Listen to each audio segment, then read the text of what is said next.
Well, hello, creatives, community, and kind folks.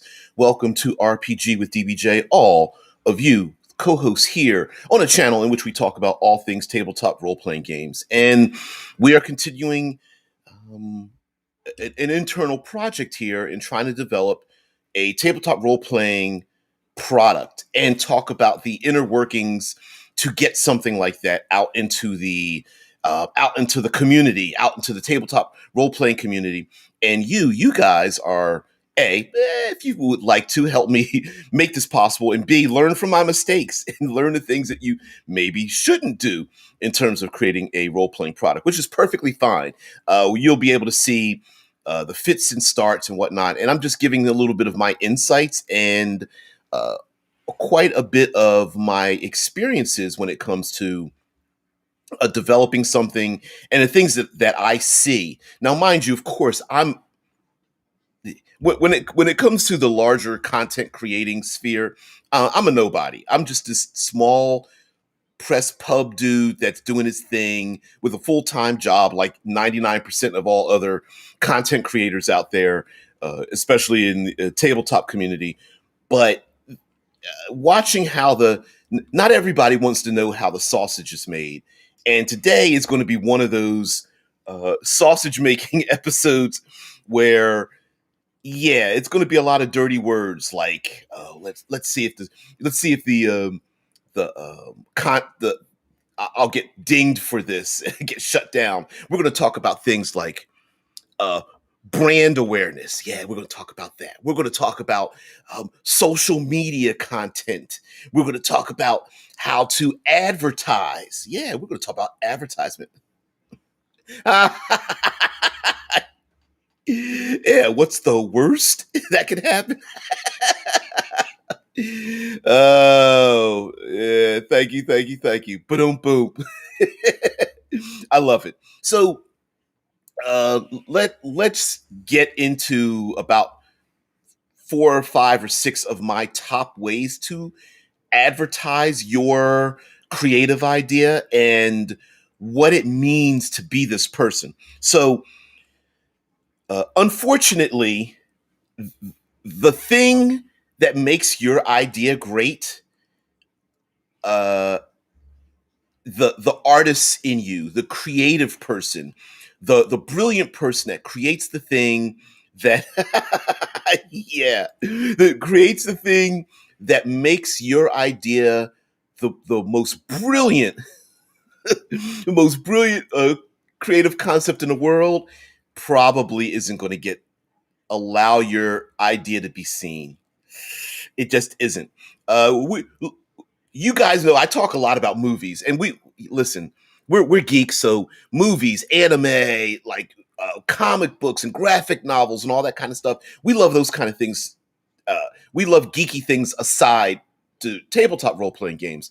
And one of the big uh, punches in the face that a lot of times we get is great movies that never succeed and terrible movies that make billions of dollars. Now, of course, yes, I know it's a we're in a year and a half or more of a uh, pandemic world, and so movie people going to the movies and streaming and the streaming wars are happening and all this kind of business. But yeah, unfortunately, the greatest directors, and we can go like, man, that person's a creative person. They should have left their hands off of that developed product. And it's like, sorry to tell you this, but no. You know, movie trailers and posters and what like Michael says, brand synergies and market dynamics today with DBJ Finance. Yeah. Those kind of things don't you need those things to get your product out there. While everyone sits back on bated breath waiting for what is it, Spider-Man um, Far From Home trailer to come out. The trailer is a piece of marketing material.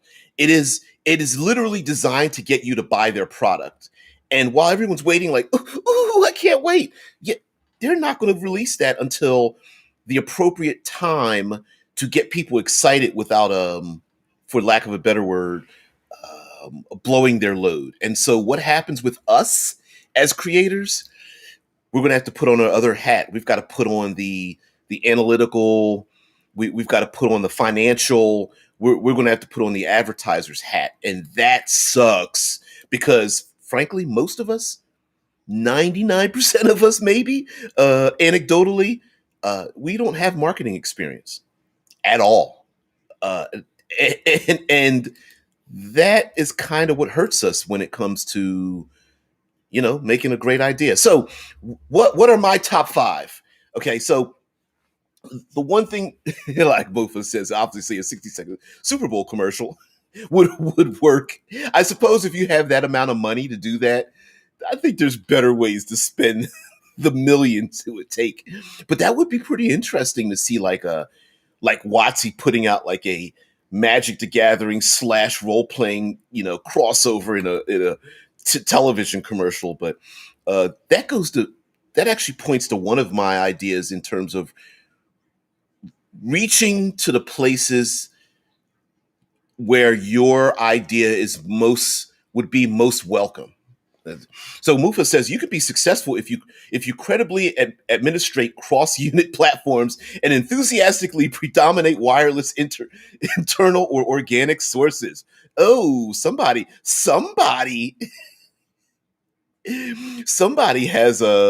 uh, has their hand. Sorry, Mofa. All I'm doing is picturing you standing in front of like renting out one of those small hotel uh, rooms with coffee and danishes in the background, and sending out a thing like, "Yes, even you can become a master if you just sell this product." Pyramid scheming and all that. I don't know. Anyway, Mike Gould says the movie industry is about the lowest common denominator, though. Feed the masses fast cars and sex, and someone will pay. Games are a niche that target mostly introverts and thinkers. Hard to crack. And not only that. Yep, yeah. Mike's like, yeah, Mufa's wearing a pink button-up shirt and a $300 watch. Oh, hell's yes. You in the front row, sell me this pen, right? uh he's Wolf of Wall Street in it. All right. So Mike makes a perfect point about like lowest common denominator versus like introverts and thinkers. And one of the hardest parts about breaking through is that we see through advertisement pretty regularly and pretty easily and often. We when we see it on our social media feeds, when we see adverts thrown into our podcasts, when we see adverts thrown in the beginning, the end, and middle of our YouTube videos and Twitch, we see it.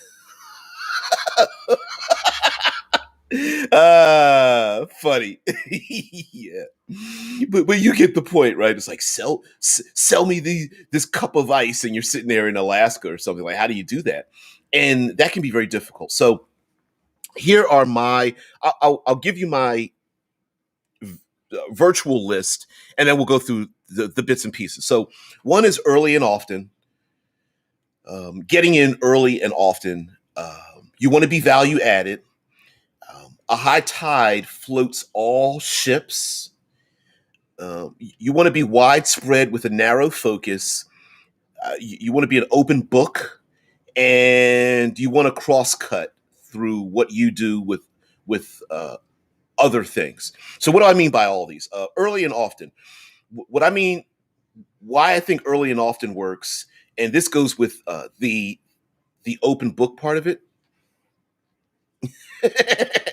Mike's like, I had a client give me that challenge. Yeah. And honestly, it's very difficult because when I say I know I'm pulling something from a movie, but when someone asks you, "Hey, sell me this pen," you're put on the hot seat because you don't know anything about the pen, and you might even have any interest in that pen in the first place. But now you have to inwardly have a desire for the use of that pen and then sell it to someone else. In other words, one of the problems with selling something on in tabletop role playing community is you have to be passionate about it. That's the easy part because most of 99% of the time our passion shines through with the worlds we create, the monsters, the oh man, I've got this great project. And you're really willing to talk about it. But it's very difficult to sell it to someone because sometimes you need to sell it to another person who's maybe not as interested in it as you are. And so you have to find out from a single other person what is it that they want to see. Are they interested in gathering their friends together? Do they want new experiences? Do they want this product to build on something that they already own? Not all of us can BS off the cuff. Yeah, get those ranks improv BS skill. Yeah. So what do I mean by early and often? Early and often, and I have to. I'm like I said, we're going to talk about sausages here. We're going to talk about the bratwurst and everything. Um, you, you want to be a person who is visible in your social media long before the product that you want to get out there gets out there. So if your world, I've got a world called Rowan Arc, and I've never talked about it. I don't like at all. Just nothing. I don't. I mean, it's got notes scattered everywhere and notebooks and Google files and all that kind of stuff. Yeah, and um, early early and often just means that you're a person who is involved in a community, and when someone sees your name or your posts or your artwork or your memes or your when they hear your voice, when you are seen, when you are a parent, they know who you are. I'm going to segue this to talking about being at a sporting arena, because social media now is like being at one of those 80,000, 100,000 person seat sporting arenas. And you are one person sitting in a seat and you've got to be seen by everybody. And one of the early and often things is the person who buys the season tickets, who dresses in the same outrageous outfit and comes in there all the time, who goes to the same concession stand and buys from the young person behind the counter who sees you all the time. You're there and you're seen, and your presence is like furniture, right? Everyone sees you, and when you're missing, everyone's like, "Who moved the furniture? Why aren't you there?" So um, that's the first thing. Get there early, get there often. Are you on, like for me, I'm not on Reddit. So were I to right now open up a I could very much get a Reddit create a sub thread, a subreddit on Reddit, get in there, blah blah. But nobody knows me over there. No one knows me on MeWe or what was the old one, Google Plus, and all. If you may not be on these platforms, so when you show up, others will know that you don't have a history of being there. So you got to get in early and often. So if you have a project that you want to get off the ground now, and it's going to take weeks, months, years, you got to get in early. Um, let's see. Mike says, Coke and Pepsi are world brands that do not need to advertise. They're household names. Why? Front of mind. Yeah. You see the names everywhere. You see them presented at the front of the store. They brand constantly. Oh yeah. Oh yeah. And it in the sometimes in the most what we would consider idiotic ways, like um Pepsi cup holders, Pepsi t-shirts, Pepsi stickers. And you're like, why would they spend money on like t-shirts or something? Heck, sometimes you'll see branded, like I've got a t-shirt on now, the Westview is from WandaVision, but they'll put their advertisement, like a Pepsi or Coke product will be up on the shoulder. And you're like, no one bothers. And in your mind, you're going, what is it? NASCAR drivers. They wear like the burn suits, and they've got all the stickers all over, advertisement plaques all over their body, and they're like, that's so stupid. Nobody thinks about that. But what happens is, yeah, people do respond to that because you see it all the time, uh, and it's difficult, but yeah, you got to be there. You got to be there. The whole co-hosts are talking. Mufa says you should have a platform, YouTube, Twitch, whatever social media kids are into these days. But also attending conventions to show off your product can help. Absolutely. Oh, and we know WOM, word of mouth. Word of mouth is powerful. If you can get your if you can get your name in other people's mouths, it works. Sounds dirty, but yeah, yeah. Let me give you a couple examples uh, of in people's mouths. Uh, Matt Colville, West Marches. What's something else? Cobalt Press, uh, Green Ronin or Green Ronin. These are companies that are out there, and that's just I was just trying to think of something off the top of my head. These are companies that are out there, and whether it's the name of your game world, whether it's you, whether there's something about you as a brand. Get out there, get it done. Plura says the best time to plant a tree was 20 years ago. The second best time is today. Yeah. Oh, listen, really, really, P dropping knowledge like that? Hell's yeah, yeah, yeah. uh, yeah.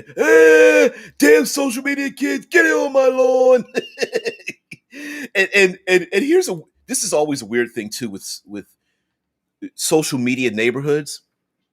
Like Facebook is already known as where the old people hang out.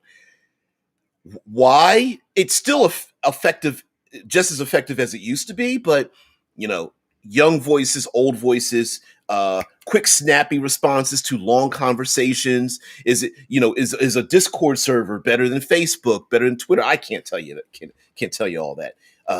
Is our what is it? YouTube Shorts better than TikTok? I don't know. I don't know. All right, here we go. Mike says, I work at a print shop. Something I do at work is upsell business cards to stickers or magnets. Yep. Why? The way to present it is like this. People throw out business cards. Yep. Unless it's absolutely needed. It's gone. You're so right. But stickers, they kind of grab that junk and stick it to every flat surface in the house. You'll never get that brand off. Magnets, that's now on your fridge. It holds up appointments. Yep, it sure does. It sure does. It holds up appointments and lists. Yep, to-do lists and so on. It's there when you get a snack front of mind. A perfect example of this, I read in a restaurant magazine. Someone was trying to increase the business for their restaurant. And in the magazine, the advertiser said, put your brand logo on the doggy bags, on the little phone, the square phone containers. And they were like, why should we do that? And they did it, and here's why. You go into the restaurant, you eat the food. Maybe you tell your friends, maybe you get a social media, maybe you don't say anything at all, but you just had food with your friends and whatnot. What happened was they take home the food, they take it home and put it in the refrigerator. The next day, boom, the joy they had and the salivation they had triggers yet again, doubling the advertisement. They take that food to work and put it in a microwave. They open up the box. What's on the cover of that box? Like you open up when you open up your laptop computer and it has like the glowing Apple symbol or the Dell symbol. Now you're advertising to the people who you're eating with. Again, just like Mike was talking about, the stickers, the magnets, and what. Pelora says, all I need now is a DBJ fridge magnet and my life will be complete. Hold on, let me take a picture. You got it? Okay, there you go. Yeah. Tesla says a chip brand decides to make an ad to prove how iconic its chips really are. It shows no logos, knowing its crunchy, flavor packed, and triangle shaped chips will speak for themselves. A chip brand, yeah. The chips forego all jingles and gimmicks, just their recognizable blue and red bags. This company claims having a commercial with no logo is another level. See, yeah, and so how do you get in? You get in where you fit in, right? It's like sometimes. Okay, there's a guy on one of the Facebook groups I'm with, and he drops all he does is drop memes. That's his niche. He drops memes. Maybe you are a dice collector, and every time you promote something or you're talking about something, you show a picture of one of your strange dice. Or maybe you're a person who like a Instagrammer or something. You take a picture of yourself with a great background next to it, and then some kind of blurb underneath it.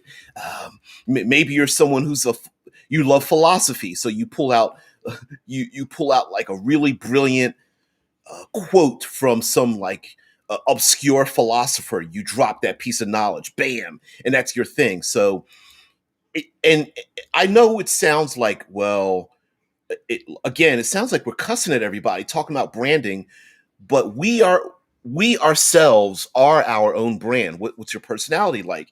What is your literary and vocal intonation? Because maybe that's the thing. Maybe that is your thing, right?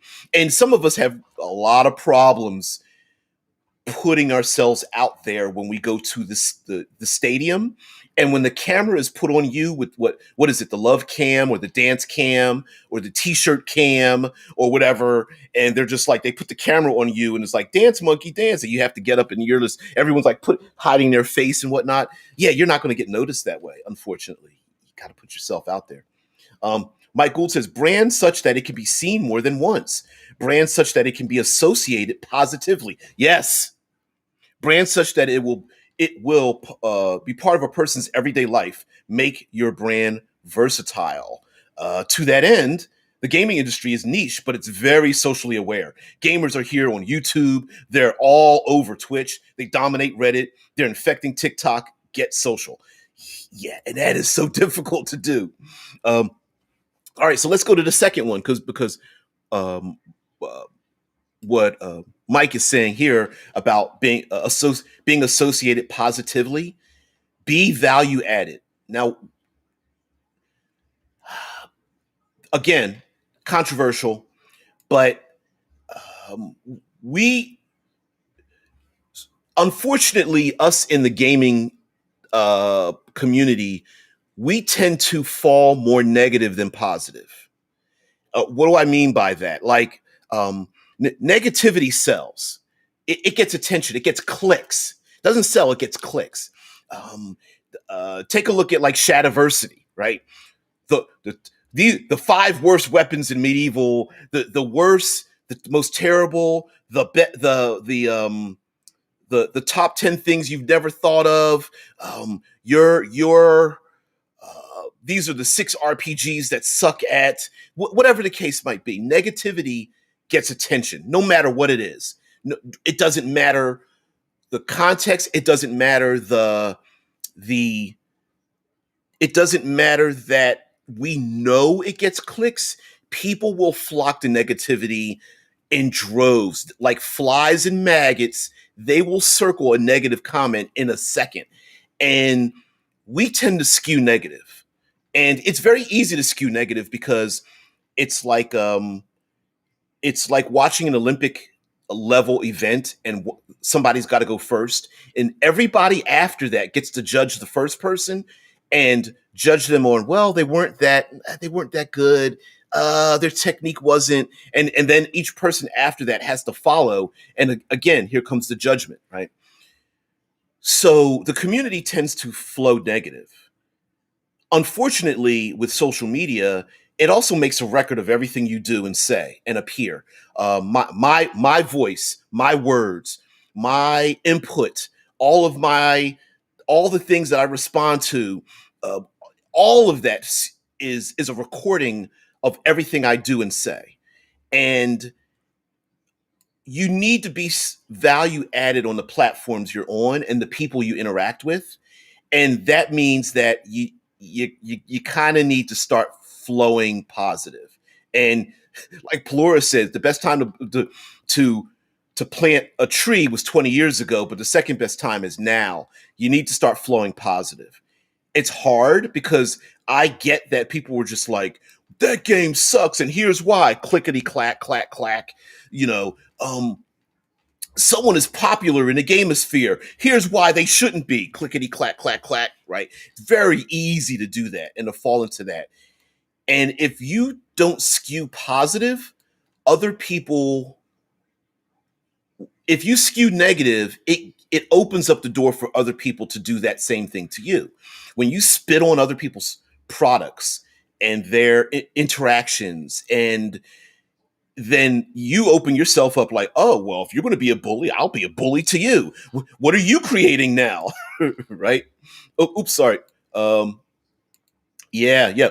Red Dice Diary says people often go for those clickbait titles. Oh yeah, you can't help it. It's a clickbait image, a clickbait title, big, giant, bold fonts with people with Google eyes, and something. You throw in a couple of controversial words like worst, terrible, ruined. Um, what are some other negative words that skew negative? You guys know them. You've seen them before, and maybe an obnoxious facial image like pursed up face or looking up in the sky like I don't know, or like putting your hands up like ooh keep that away from me next to an image of something else. You've seen all of that. How many articles at the bottom of the article it's like a bunch of images and like here are 30 people who's why their careers failed, here's why, click clickety click, right? And yeah, it can be hard to do that. Mike says make something of your brand that can cross genres in gaming. Making a D&D supplement, okay, make a dice tray or dice. Your gaming dice can be used elsewhere. Your trays display your brand. Cross platform products can hit multiple targets at once. Yeah, you're already ahead of me, Mike, because that's your industry. Yeah, yeah, yeah. You got to cross brand. Uh, Talking about role playing games in places where they do cards or board games. Talking about role playing in acting forums or creation forums or live plays or something, t-shirt forums, uh, whatever. Like it's really strange to cross over to those things, but yeah, yeah. What is it? Uh, One of these days, I'll probably do that, but I'll probably start selling merch. Oh yeah, I absolutely will.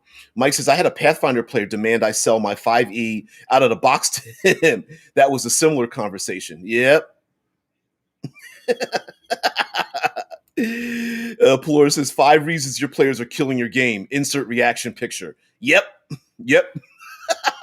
Maybe like a little wiggle finger, like or maybe like a pointing down to the bold words like this is why, or arms folded like nod my head like yeah this is it works. It unfortunately it works, and it's in the gaming sphere. It's the equivalent of sex sells, right? Um, I, I have a high desire for automobiles. Like I go to auto shows, and they always hire the bumper girls. Uh, it's a thing. A statuesque, curvy woman leaning up against a car, and it's a base. It clicks that base desire. Like why would like a person sure statuesque, sexy, maybe scantily clad, leaning up against a car. That doesn't make the car any better or worse, but it works. And yeah, it's unfortunate, but Plur says it does work. It works on me, and I still find it irritating. Oh yeah, when I get caught in that trap, that spiral, and you're like, "Fuck, they got me." You know what I mean? It's like we're like flies buzzing around that golden light before we get zapped, and we're just like, "Oh, that's really cool! Wow." Yeah, yeah, it does happen, and most of the time, reason why it happens is because it's one of those you can't tell me that those are the 5 reasons because I know my 5 reasons aren't your 5 reasons. Clickety click. Yeah. Red Dice Diary says, "Gotta admit, I've been tempted to get on the merch Patreon train. I just need time to actually research it a bit and work out how I'd offer enough additional value to justify it in my mind." Dude, I'm there with you. I'm absolutely there with you. In the back of my mind, I'm still like, what the fuck do I have to offer anybody? Right? I mean, that's it, honestly, that's how I think. I'm just like, I'm just a, I'm just this average dude doing this thing, talking. What possibly, what possible value do could I offer someone that's worth their like I'm already taking your time and that's valuable enough. How much more can I ask of you, right? That's that's really weird. Yeah. You know, Michael says, ask a bumper girl what the power to weight ratio is or what RPM the torque curve peaks. Yeah, bumper girls. It's stupid because it's not like it doesn't even cross over to another thing. It's not like they have bumper guys. I mean, yet, I mean, they could, but they don't. They don't have hairless, sweaty, beefy dudes with muscles and six packs, like standing next to cars. Like, yeah, you could be just like me. It does. I don't know why. I mean, I suppose they could. Maybe that's a niche they should start to play at, so that women would be just as interested in buying that pickup truck or sports car just as much. I suppose it might make some sense or whatever. But yeah. You're so bad there, Red Dice. Okay, so um, my third one, beyond early and often and value added, is one of the other things. Sorry, last part. One of the things about being value added is when you appear in your social media and you respond to other people's stuff. Do this, and this is where we're going to go into our third one: a high tide. High tide. You've heard the term. High tide floats all ships. So what that means is promote other people's things. Be value again, back to the value added. When someone is talking about their project or talking about something in the gamosphere, or they have a question about creativity, you respond to that and make yourself the person who adds to the conversation and expands the conversation. Also, don't deviate away from the conversation. Respond to the exact thing that the person is asking about. I'll Here's an example. I see you, Vampanoid. Um, that if someone says, "How do I turn fifth edition and make that my Star Wars game?" Don't respond with "Don't play fifth edition, just buy Fantasy Flight Star Wars." That's not answering the question. Person says, "How do I turn fifth edition into my Star Wars game?" Then you respond like, "Hey, well, you know, Jedi powers are just like these spell effects or something. I don't think you'll have a problem." Or these Twi'leks are probably very easily, I don't know, tieflings or something. I mean, that's an easy fix, right? Like, it could be just a little tiny comment. Just respond, and maybe you're that person that always responds with something positive. You're always somebody that responds with the joke. You're always a person that finds the perfect meme to throw in there, the perfect GIF doesn't matter, or what have you. Be that person that's like, oh, so and so dropped another bit of knowledge or another link to an article, or maybe that's your thing. Oh, they dropped in another podcast episode. Man, this person knows a lot about podcasts. You know, Vampanoid says sex sells. That's why the old gods and deities made all the female goddesses with their boobs out, like the Koatoa goddess.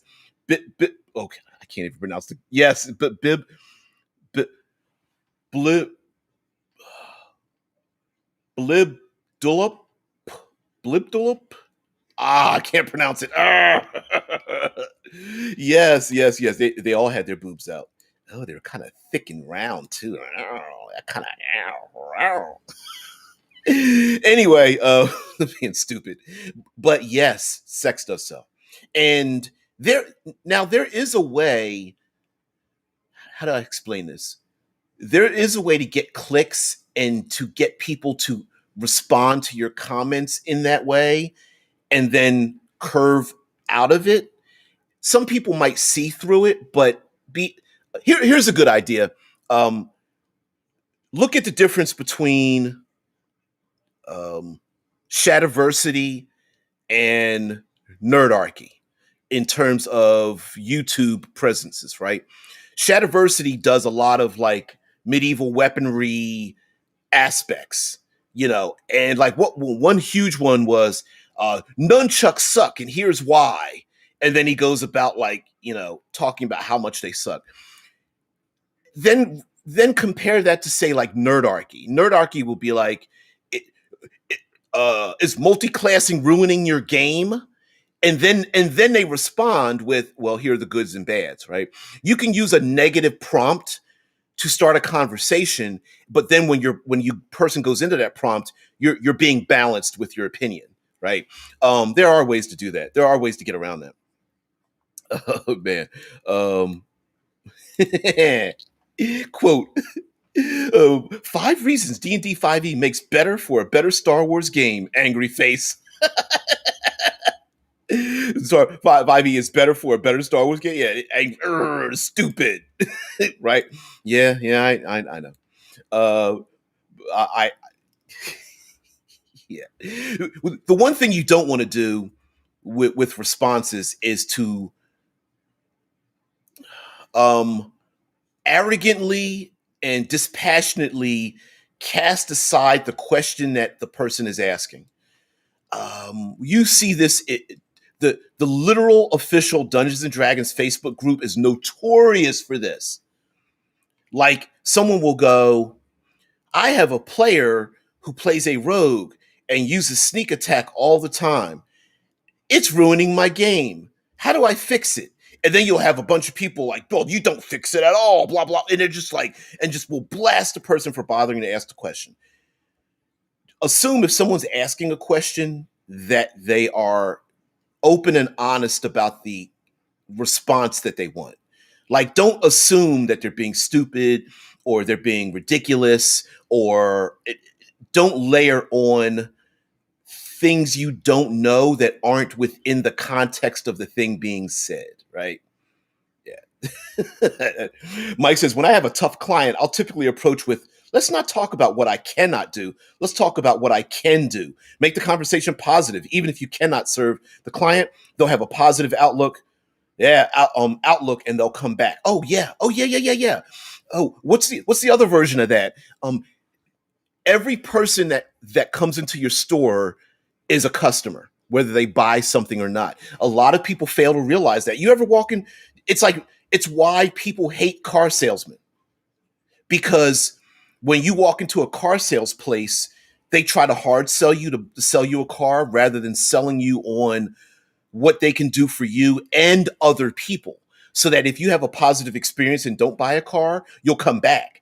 And unfortunately, the pressure to sell a car makes the experience terrible, meaning you leave and never want to come back, rather than making it a pleasant experience, knowing that each person that comes in, your pleasant experience gives them 5 more people that will come to them. It's like, oh no, I didn't buy a car from, I don't know, that Volkswagen place, but I sure did. I mean, I walked around their lot and they gave me keys to test drive and let me go. There wasn't any stress at all. And your family member's like, really? Yeah, just go up to them and talk to them. It's no big deal. They'll let you walk out. They don't. A lot of places don't think about that. How many. I've been to some comic book places where they're like, stop flipping through the books, either you buy it or leave, right? I'm like, I'm never coming back at all. You know, um, that's why so many producers of products, like in an RPG place, give things away for free. You want to be more value added. You want to add more value to their life than they do to you. Red Dice says, just mention 4E in your title and you'll get all the hate clicks. Yeah, like Pelora says, I started with 4E. This is how we learn. Yeah, 4E hate clicks. It's so weird because we're bandwagoners. All right, so um, I'm going to go into and we hit upon this, a widespread narrow focus. So try to spread yourself out to as many reasonably reasonable platforms that you can, but try to be known for the thing that you're good at or that you love to talk about or like maybe you're just funny and you love jokes, and you're the person that drops in the appropriately mentioned joke, or you are the person who has the links to the greatest blogs out there in the blogosphere, and that's what you do. Or you collect hardbacks of everything, and another product comes out, you're like, "Ooh, I got the latest hardback from my Kickstarter," and that's what maybe you're an unboxer or whatever the case might be. You want to be on as many platforms as reasonable, because being on a lot of platforms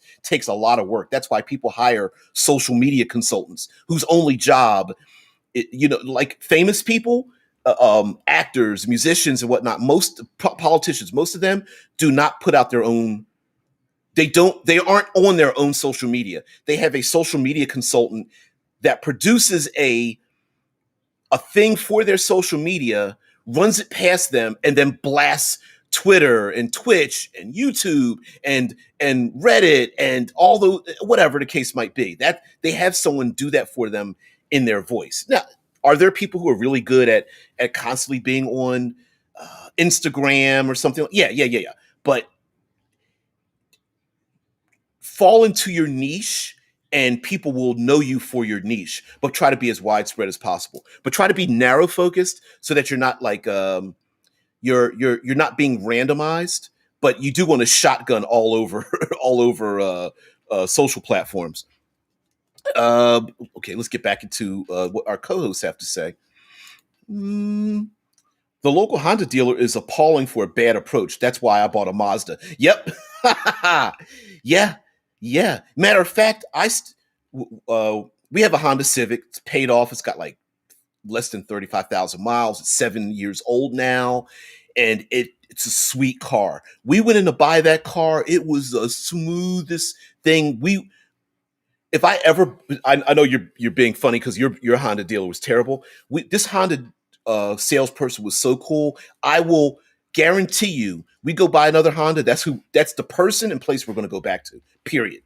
It was so smooth. Did it over the phone. He was like, "All right, it'll be here." Went there, want to test drive. Here's the keys. We'll get the paperwork done while you go drive. Well, when do you want us back? Don't matter. Don't just go take it somewhere. Came back. Here's all the paperwork. Here's the price we talked about on the phone. Is this to your liking? No. All right. I'll be back. Hold on for a minute. That was it. Yep. Say what you want about Watsy. They're a get a free PDF to start approach. Yeah. It's basically the same as handing out free samples, but with the soft sell approach, it worked. Oh, a lot of how many times okay, I'll give you a perfect example of this. You guys know Eclipse Phase. The first edition of that game, they put out the whole game out for free. Who else does this? Uh, Stars Without Number. Now there's Worlds Without Number, free. There's Absolute Tabletop. The guys over at Tabletop Terrors, they Absolute Tabletop put out Dead Man's Guide to Dragon Grin. There's a 75-page free character creation PDF, 75 pages. There's people will pay for free shit if they know, maybe not in most communities, but the tabletop role playing community, if they get a value that is far more than the free thing they're going to get, they will pay. They will then pay for or pay you or support you if they know you're being value added to the community. They will do that. Yeah. Although Mike says, mind you, D&D is the Coke and Pepsi of the gaming world. Yeah. And how many times do people how many times do people complain about it? Watsy sucks. Well, guess what? Go ahead. Hope that Watsy goes out of business and see what happens to the gaming community. And who takes up the banner of the big bad in the community? Numenera, Top Secret, Call of Cthulhu. Who takes up the D&D mantra? Right. We already had somebody trying to bring TSR back, and you see what happened there. Pelor says, I have issues with D&D, but I'm not above cannibalizing supplements that were designed for it. Right. We all do. Yep. Let's see. Vampanoid mentions my local gaming store has an area you can read comics or try out board games before you buy. Unfortunately, closed due to the pandemic. Yeah, yeah. But you know what? Starbucks, Panera Bread. I don't know if there's a Panera Bread is pretty local, but Starbucks, everyone at coffee shops. Okay, you'd be surprised that they were one of the first places to put in lounge chairs and um, what do you call those fireplaces and Wi-Fi, and they said instead of buying coffee and getting the hell out, which a lot of places are turnover, high turnover. Buy your product, get out. Buy some more product, get out. They were like, no, have a seat. Come in with your friends. Why? Three friends come in. One of them says, hey, I'm going to get a coffee and a Danish. Two of them sit down. They don't want anything. They sit there. They smell the coffee. They smell the Danishes and the food and the breakfast sandwiches and stuff. Two of them sitting there hungry, watching their friend go, and they're just like, seriously? I'm going to get up and get my own, right? Stick around. Panera Bread the same way. Come get the food. Sit down. Hang out with your Wi-Fi, right? That was not a thing for a long time. Now everybody wants you to sit down. Yeah, Tim Hortons. Yeah, we've got some Tim Hortons here. Yeah, Mike Gould says Tim Hortons in Canada did the same thing. Sit down, relax, don't go anywhere. You're welcome here, right? That was not a thing in food establishments and restaurants for forever because the idea was high turnover. Come on, get in and out, get your food. Next, next, next. And that worked until somebody said, "Why are we kicking them out the door?" And everyone's like, "Well, they're taking up space and it's not like it adds to your business." But well, hold on. Maybe it does. Maybe the person that buys the coffee changes their mind as they're going over putting stuff in their coffee, creamer and sugar or whatever their choice insertion choice is, and they go, you know what? Yeah, I could use an apple Danish or a cruller. You know what I mean? And they change their mind and get back in line, right? Yeah. Oh, funny. Mike says, when I test drove a VW, the salesman demanded to ride along. Never give me a 6-speed manual turbo car and demand a ride along. Oh, shit. Double clutching. Are you wearing a three quarters helmet? No, hold on. Doing donuts in the parking lot. Oh, man. Burning rubber going out of the parking lot out in the streets and whatnot. Eighth Nerd says Paizo has also been great with this. All the core rules are freely available online. Yep, and guess what? They sell money. He's like, God damn it, DBJ, now I'm hungry. Oh man, it's funny here in Ohio. I know I'm segueing. There's a building that used to be owned by Wonder Bread. They make bread, whatever. Their logo by the big Wonder Bread logo and the circular dots, whatever. Anyway, they made bread in this warehouse. Now I think there's condos in the warehouse, but in the summertime, they made so much bread, the smell of bread and cinnamon has seeped into the brickwork of this giant warehouse. So that when you're on the highway going around the giant Wonder Bread sign and the giant building, it smells like cinnamon rolls. And everybody in the city knows this building smells like cinnamon rolls for about 4 months out the year. And guaranteed, you drive by this building, you will pull off and try to find yourself a cinnamon roll. It is a Pavlov's dog reaction. It is crazy. And everybody, my wife and I are like, how do you live in a place that smells like cinnamon rolls? I mean, God, you'd be like packing on the calories. Oh man, I'm already short and pudgy. I don't need any more. Yeah. Mike Gould, you're home for shitty Wi-Fi. Tim Hortons. Yeah, yeah. And I'm with you where A underscore, like, Paizo's great with this. Somebody who maybe you are not as a company, but you like someone said, okay, you put out a bunch of subclasses. Hey guys, I got this great idea for these subclasses. You put them out there. When people respond to them, good or bad, maybe you support what you did. Hey, you know what?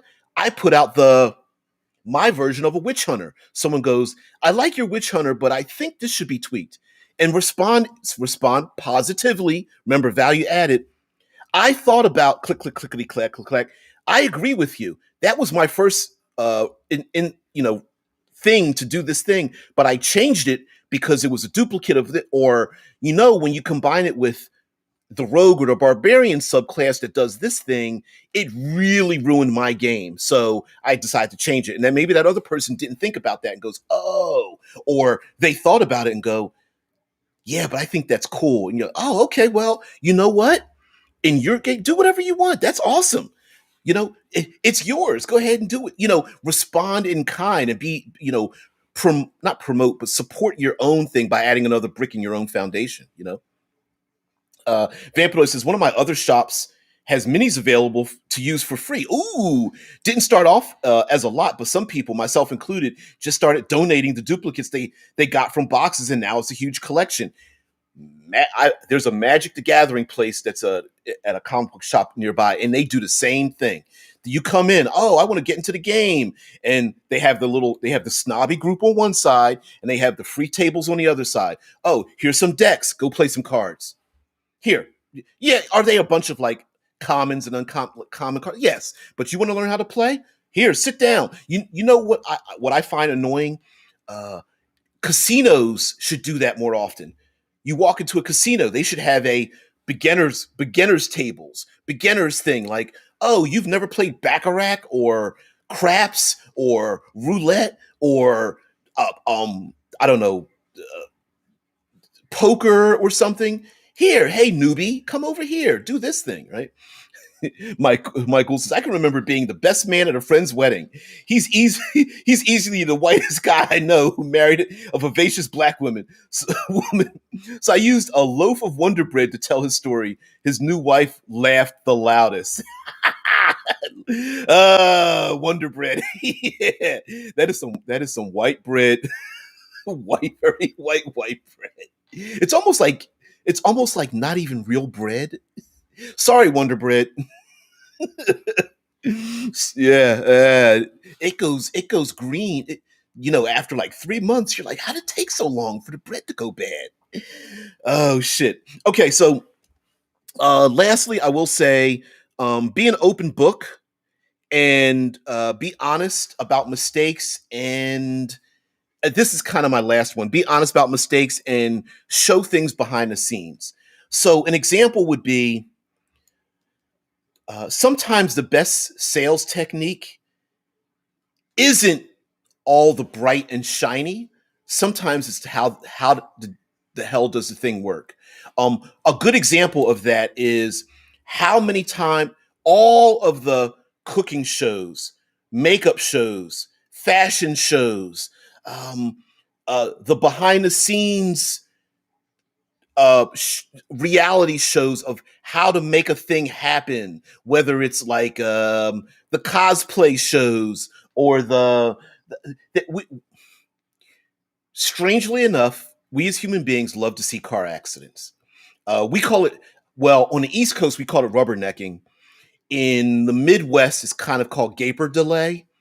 You could call it all kinds of things, but whatever the case might be, is you drive down the road, there's a car accident, maybe or maybe not, there's a sheet over someone and everybody slows down. Maybe you think you might see something nasty or a person's body through a windshield. I don't know what it is that we think we're going to see, but we slow down and we look real slow. Maybe we think it's somebody we know. But we love to see car accidents. And if you're not going to play the sexy trope, you might as well, or the clickbaity negative trope. The next best thing is honesty. Mistakes, uh, um, blemishes, pimples, all of that stuff. Yep. Pelora says, it makes me wonder how people actually get into RPGs in the first place. It's usually secondhand from friends or whatever. Yeah. It used to be, not used to be, 99% of the time until within the past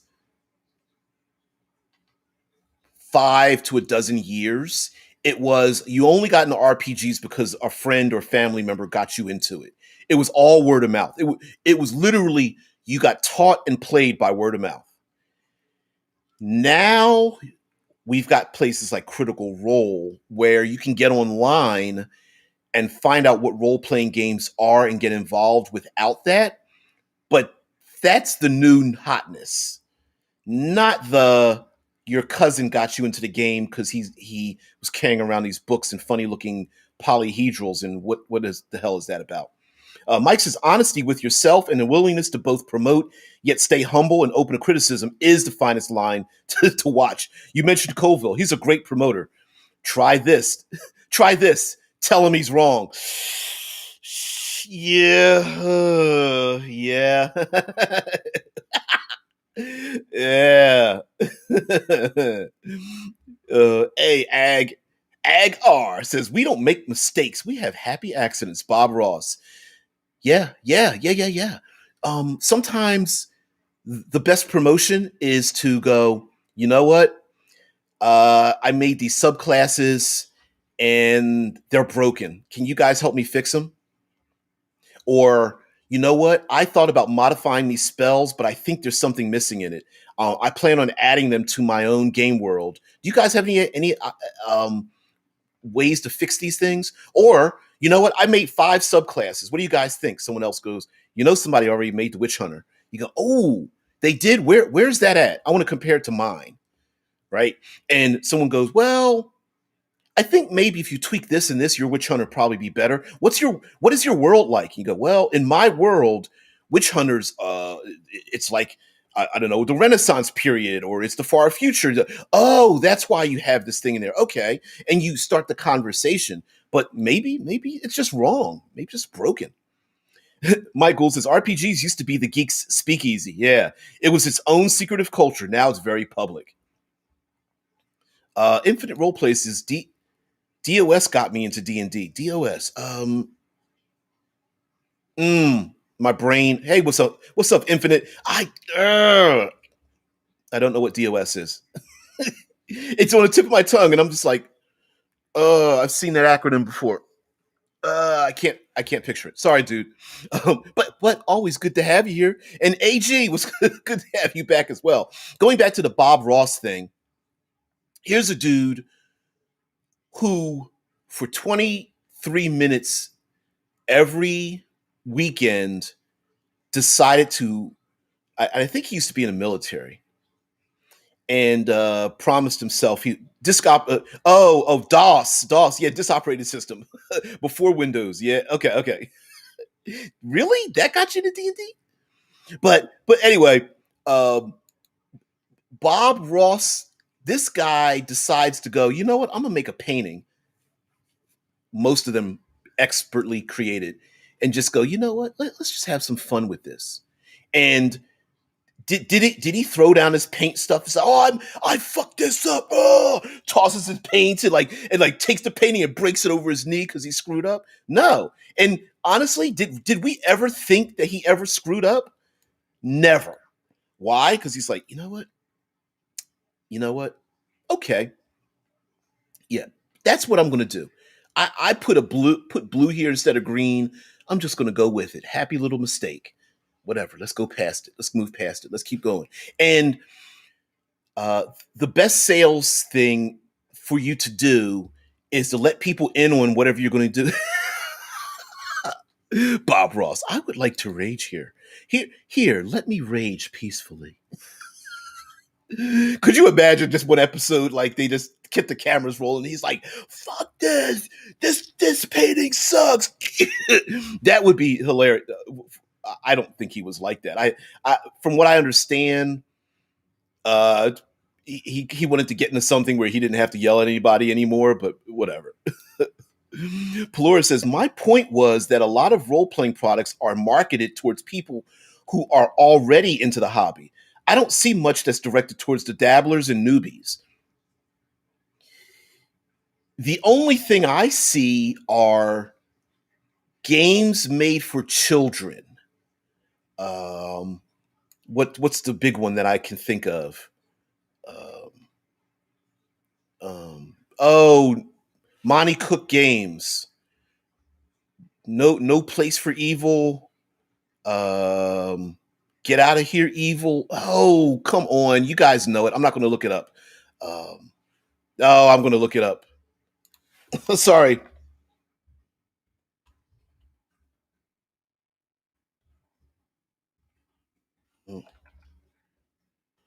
Uh, I I don't think that's gonna. No, thank you, evil. Fuck my brain. No, thank you, evil. There it is. Bob Ross is Bob off camera. Bob Ross is gargling bourbon, smoking cigarettes, and ranting like my cousin Vinny. Yeah. No, yeah, no, thank you, evil. That's it, Plur. But P does bring up a point that 99% of role playing games are marketed to role players, and I think it's because of our legacy of being introverted and like you said, it was a geek. Mike brought up it was like a speakeasy of the gaming community. It's where all of us geeks hung out. It was it in many ways it's still the basement, even though it's becoming far more public. And when role playing games are combined with like Magic the Gathering or Star Wars or other products or other uh, movies and things, we tend not to embrace them with the same enthusiasm as those of us in the community. Like right now, they're doing, you know, there are people who are hesitant about Forgotten Realms being pulled into Magic the Gathering and then Magic the Gathering worlds being made into role playing worlds, right? Like Ravnica, I think was pretty popular, but you don't hear a lot of people playing in Ravnica or any of the Magic the Gathering worlds, even though they put them out as free PDFs. So it's not like it's kind of our own fault, as Plura brings up, that we don't really advertise to the movie industry. We don't advertise out to um, board games and whatnot, the board game community or card collecting community, not very much at all. And in many ways, it's kind of like we're gatekeepers. It's unfortunate, but it's true. You know, A underscores responding to Polaris says, I think the recent popularity of starter sets has been pretty good for newcomers, though there are clearly better and worse examples. The D&D 5e one is great for newcomers. The Tales from the Loop one is not nearly as good for new RPG new players, but I love Tales from the Loop. And what is it? Things from the Swamp? I can't remember the other one. The set, the follow up to that, the teenagers, the or the it went from the 80s to 90s or something, whatever. The second follow up to Tales from the Loop. Yep. But starter sets are a good example of that. Free the all things from the flood. Things from the flood. Thank you there, Red Dice. Yes, Tales from the Loop and Things from the Flood is the follow up to that one. And thank you guys. Apers is Things from the Flood as well. Yeah. We tend not to. We don't that game is not something a newbie player should be playing. Great concepts. Maybe the rule set is a little bit more difficult to embrace, but although it is very narrative, I don't know. But I do agree that it's very difficult to market outside. But anyway, guys, you guys know the deal. Early and often, be value added. Be honest with what you're doing. Don't don't get pulled down into the spiral. There's this deep spiral that is very easy to fall into. This black hole of like, okay, you put out subclasses. You're like, hey, I got new monsters or subclasses. This is going to be great. Clickety clack, put out there into the world. What? Let me see how people respond. And then all of a sudden, you'll get this flood of like, this sucks for my game. This doesn't make sense. It doesn't have good balance. And what you don't want to do is fall down into the pit of responding to people who had no intention of acquiring or promoting or encouraging the thing that you created in the first place. Don't feed the trolls, right? Yeah, like AG says, like enjoy your game while you're playing. Enjoy your game while designing. Yeah, don't. There are people who have zero intention, zero of ever being interested in anything that you have to create. Don't feed the weeds. Don't feed those trolls. Don't water that plant. It'll spread like wildfire, right? Um, if a person, like, I'm just making an example, your game is the far future with a dice pool, and they go, I don't like, and somebody responds with, I don't play sci-fi because I think it sucks. Just shrug your shoulders and go, okay, well, maybe this isn't for you. Move on. Matter of fact, honestly, I wouldn't even respond. I would take the position of don't even respond. Um, don't step in. Don't step in the doggy do on your lawn. Just pick it up, throw it away, and ignore it. Keep moving on. Wow, wow, wow, wow. Um, A underscore says, I love Tales from the Loop as well, though I might be a bit biased. I used to spend my weekends playing RPGs near the Swedish site in my teens. Wow, that's awesome. That is cool because there's the Swedish site and then there's the secondary. I think it's in Colorado for Tales from the Loop. But that's awesome. That's awesome that you actually know the place that's in that book. That's awesome. There's something cool about knowing that you come from a place. You're like, oh, like here in the States they always pick major cities like New York City or California or Chicago or something. But I guarantee you, all the people that are from those cities are like, yeah, I think we need more Midwest and out west games, like places in flyover territory, like Kentucky and Montana and Wyoming and places like that. Because there's a lot of role players that are in Indiana and Alabama and Utah, places of that nature. So we don't see that too often. Maybe because the places we live in are boring. I don't see anybody going like, "Ooh, Central Ohio, sweet." And anyway, guys, thank you so much. I, I didn't even get into our Arcana Unleashed document, which I have sitting floating in the background here. But whatever the case might be, we'll continue this tomorrow, and then we'll segue into something else. We're still going to continue this project. I still have it here, the document that we've been working on, in terms of the crowdsourcing. We're going to get more details on it as this moves along, and I'll let you guys know about, like, we're going to go over layout and art assets and how to do that. I know Alex is going to be really, really impressed with what we have. The last thing I will say in terms of promoting something that you have is try, like a person who wants to create movies, have a script under your arm. Try to have something in production that you can show other people. Yeah. Try to, if you want to be a novelist, have at least one novel that you've written. Now, it might not have a cover to it. It doesn't have art or promotion, but if try not to just have ideas, have something concrete you can show somebody else that you do not have to speak over. Go, oh, are you a digital artist? Yeah, I'm a graphic designer. Oh, really? What do you have? Well, I don't have anything. I'm still working on it. No, no, no, no, no. Have something. Now, it doesn't matter what the condition is. Have something prepared. Have multiple things prepared in different stages of preparation. I have a full novel. I also have 3 gaming adventures that I've played with my friends that are in loose notes. I also have some artwork that I've been working on. Have a bunch of that stuff out there. And if you can put it on your social medias, have it out there as well.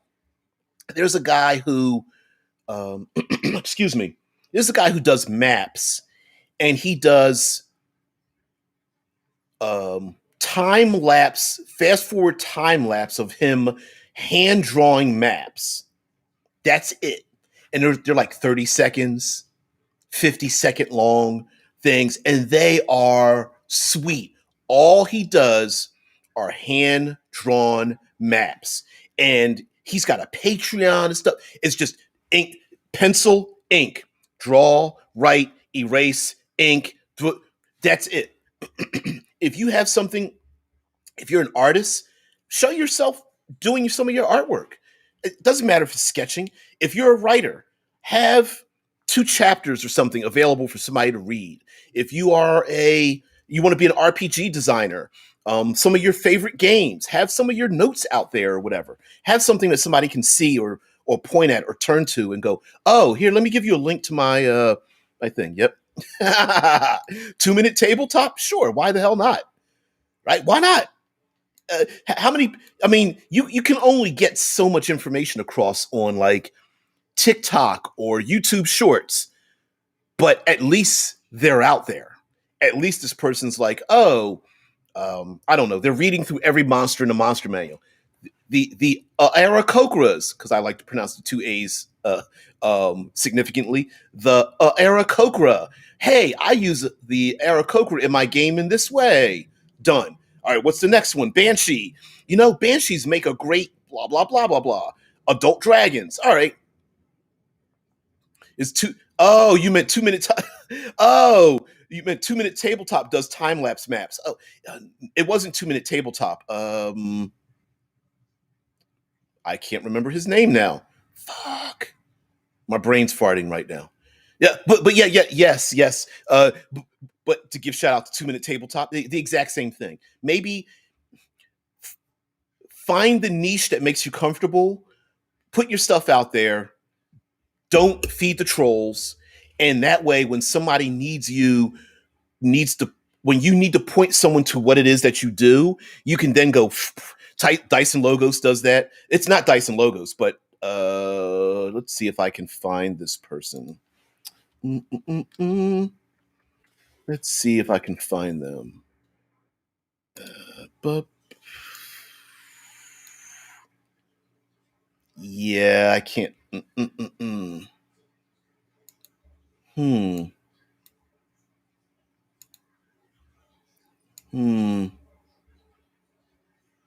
No, it's going to take me too long. Sorry, can't find them. Doesn't matter. It doesn't matter.